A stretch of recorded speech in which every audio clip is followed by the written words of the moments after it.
Bienvenue dans cette courte vidéo dans laquelle nous allons vous présenter les bases de la norme ISO 9001 afin de vous permettre de comprendre sa logique et d'avoir un aperçu général de son contenu. Tout d'abord, commençons par définir c'est quoi une norme. Les normes sont des accords documentés contenant des spécifications techniques ou autres critères destinés à être utilisés systématiquement en tant que règles, lignes directrices ou définition de caractéristiques pour assurer que les matériaux, des produits, processus et services sont aptes à leur emploi. L'ISO 9001 est une norme qui définit les critères applicables à un système de management de la qualité. Il s'agit de la seule norme de la famille ISO 9000 à pouvoir être utilisée pour la certification. Cette norme a été publiée pour la première fois en 1987 et est régulièrement révisée depuis. La version la plus récente, 2015, comporte 10 chapitres, dont 7 sont structurés dans le cycle PDCA. Et aussi, elle emploie l'approche processus. Nous avons dans la phase planification, le chapitre 4, contexte de l'organisme, le chapitre 5, le leadership, et le chapitre 6, la planification. Pour la deuxième phase, réalisation, nous avons le chapitre 7, support, le chapitre 8, réalisation des activités opérationnelles. Et ensuite, dans la troisième phase de vérification, nous avons le chapitre 9, évaluation des performances. Et enfin, dans la dernière phase, la phase agir, nous avons le chapitre 10, amélioration. Passons à l'exigence de base. Dans la norme ISO 9001, nous avons les catégories d'exigences suivantes. Premièrement, on commence par le système de management de la qualité SMQ. Un système de management de la qualité est l'ensemble des activités par lesquelles l'organisme définit, met en œuvre et revoir sa politique et ses objectifs qualité conformément à sa stratégie. Deuxièmement, le leadership. Les managers et l'encadrement sont les responsables de la gestion de SMQ au niveau stratégique. Ils font preuve de leur implication et engagement envers le développement, l'implantation, le maintien et l'amélioration continue de SMQ. Pour la partie support, cette partie énumère les aspects exigés pour implanter et maintenir le SMQ pour améliorer continuellement son efficacité et pour accroître la satisfaction client grâce au respect des exigences de ce dernier. Pour la réalisation des activités opérationnelles, la planification, le développement et la validation du processus de réalisation des produits ou de prestation des services doivent tous être décrits. À cette fin, l'organisme doit effectuer plusieurs tâches allant de l'identification des besoins et des attentes jusqu'à la préservation du produit conforme dès la réception de la matière première jusqu'à sa livraison. Pour l'évaluation des performances, pour bien gérer ce projet qualité, l'entreprise doit déterminer, réunir et analyser les données qui conviennent. Ces données doivent éclaircir le niveau de satisfaction de la clientèle, la conformité du produit aux exigences, la performance des processus et des produits, la qualité des fournisseurs. Pour l'approche processus, cette approche retient l'ensemble des processus que l'organisme a identifiés comme nécessaires pour un SMQ. Alors, c'est quoi un processus? Un processus peut se définir comme une combinaison d'activités à valeur ajoutée, reliées entre elles par un flux d'informations ou de matières produisant des services ou bien des produits. Pour ces avantages, l'approche processus a des avantages à plusieurs niveaux. Organisationnel, il permet alors d'analyser l'adéquation entre les processus utilisés et les résultats obtenus. Comportemental, il permet de développer la compétence d'auto-évaluation. Et enfin, économique, il permet alors de déterminer le coût de la non-qualité. Pour le mode opératoire de l'analyse des processus, l'analyse des processus est structurée par une méthodologie qui commence par la définition des objectifs de l'analyse et les membres du groupe de travail et termine par la consolidation des résultats obtenus pour l'ensemble des processus, passant par plusieurs tâches comme l'analyse de processus et la mesure des indicateurs.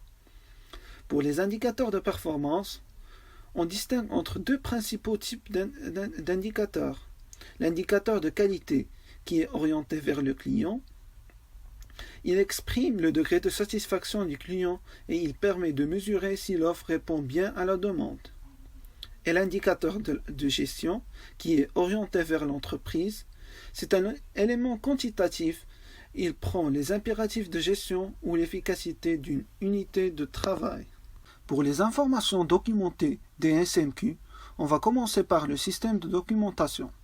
Le système de documentation est une base du SMQ.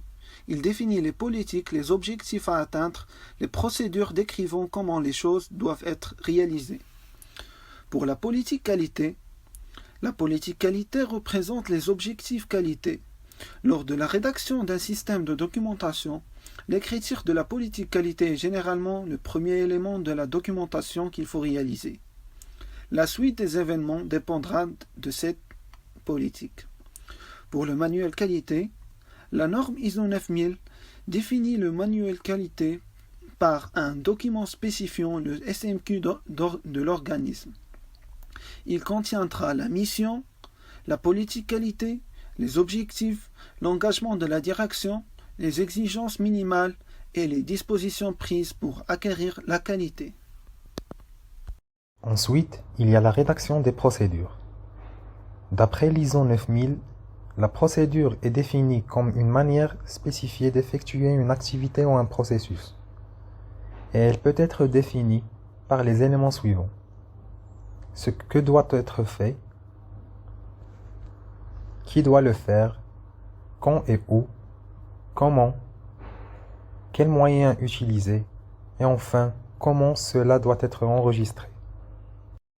Puis, il y a les instructions de travail. Les instructions de travail sont définies comme des procédures ultra spécialisées ou opérationnelles. Elles sont généralement très techniques et décrivent en détail une activité à réaliser. Elles se trouvent généralement en annexe du manuel qualité. Et finalement, la rédaction des formulaires. Les formulaires sont des documents qui ont pour rôle de communiquer des informations sur un sujet ou un produit précis. Ce sont une preuve rangible. Elles permettent d'augmenter la qualité et la quantité des informations transmises. Pour la construction et la mise en œuvre d'un SMQ, la réalisation du projet qualité est sous la responsabilité du chef de projet désigné par la direction de l'organisme. L'implantation alors d'un SMQ peut se diviser en plusieurs étapes. Premièrement, l'engagement de la direction. La volonté de la haute direction de s'engager dans une démarche qualité se traduit par une vision claire. Il définit alors des objectifs SMART. Pour la planification, l'entreprise doit prendre en sérieux la phase de la mise en œuvre de la norme ISO 9001.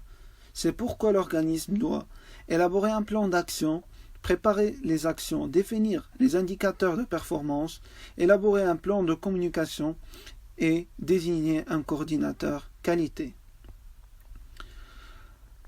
Pour la sensibilisation et la formation des personnels, dans le cadre de l'élaboration du plan d'action pour planifier le projet de certification ISO 9001, on développe un plan spécifiant de gestion des ressources humaines.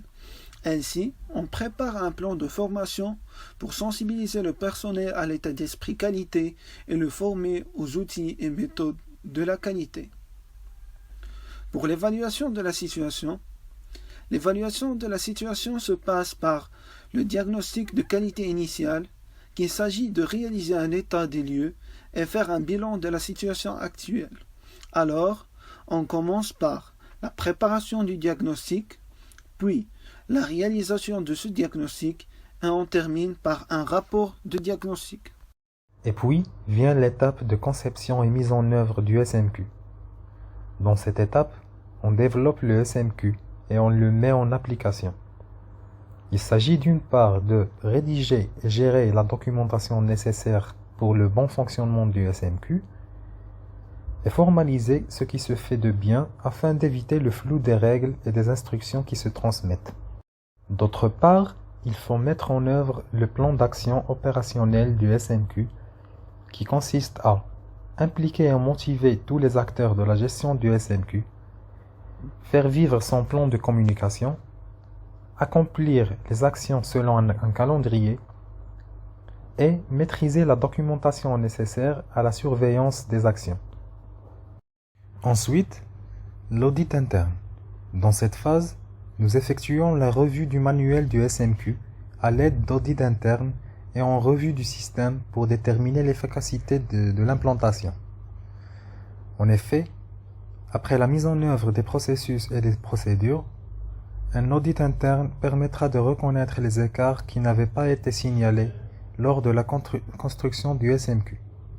Et finalement, on arrive à la dernière phase de certification. Il est recommandé d'effectuer un pré-audit par un organisme de certification ou bien un cabinet spécialisé avant l'audit de certification, afin de permettre à l'organisme d'apporter les dernières corrections, de faciliter la certification et de familiariser le personnel de l'entreprise avec le processus de l'audit. Ensuite, nous arrivons à l'étape de l'audit de certification. Mais avant de réaliser cette étape, l'organisme doit choisir un organisme de certification qui a pour mission de vérifier l'implantation du SMQ à la lumière de la norme ISO 9001 et des exigences propres à l'organisme. Enfin, l'organisme reçoit un certificat d'enregistrement valable pour 3 ans et renouvelable annuellement par suite d'un audit partiel par l'organisme de certification. Après